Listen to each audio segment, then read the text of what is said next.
Brilliance Audio presents In These Girls, Hope is a Muscle, a true story of hoop dreams and one very special team, by Madeleine Blais, performed by Christina Traister.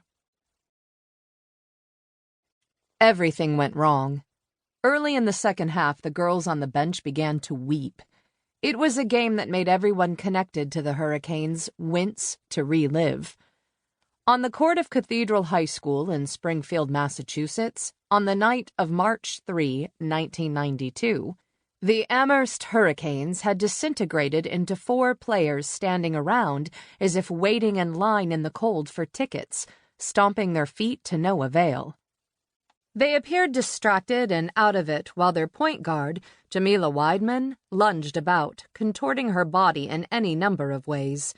She was everywhere and she was nowhere. Although she was dazzling, she was also doomed. For every effort she made as an individual, the Blue Devils from Northampton replied with a chorus of 5 passes, ending, with frustrating inevitability, in an open shot and an easy deuce. When Amherst wasn't frantic, it was comatose. The message the Hurricanes had heard from their coach all season, those rousing talks studded with terms like team and unity and DYB, for do your best, seemed to have fled, scattered leaves lost to a gargantuan gust. Coach Ron Moyer sat on the sidelines, watching the carnage. He shook his head back and forth and thought, Einstein was right. Time is relative. When you're winning, the game can't end soon enough, and every second on the clock moves forward as slowly as traffic caught behind a farmer on a tractor towing a corn planter. When you're losing, like tonight, it's over in seconds, a sudden skid on glare ice. Tonight's loss fit an old pattern. As usual, the Hurricanes had had a distinguished regular season, winning 20 games and losing only once. Yet for the 5th year in a row, when it came to the crunch of the playoffs, Amherst lacked that final hard-scrabble ingredient that would take them over the top. A scrappiness was missing, that hard-driving desire to be the best. At times, even Coach Moyer was tempted to believe that their reputation as players was doomed to mirror the college town they represented. Kindly, ruminative, ineffectual, more adept at eating sprouts and quoting Emily Dickinson and singing nature songs like I Love Seeds than throwing elbows, going for a rebound, or hitting the floor for a loose ball. They came from a town that prized tofu, not toughness. You think something's not fair? Stand on a street corner holding up a placard. Still not fair? Write a letter to the editor. A finesse team, the Lady Hurricanes. Nice girls from a nice town.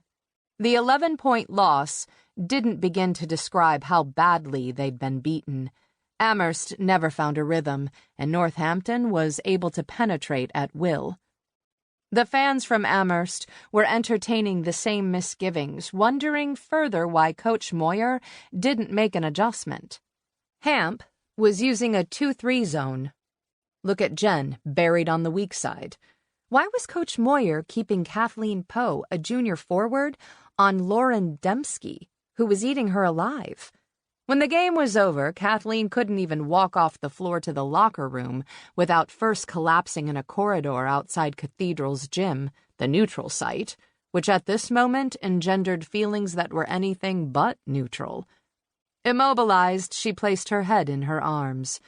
Then her strong, broad shoulders convulsed as the victorious opponents trooped by, muttering the usual sportsmanlike phrases, good game, and nice try.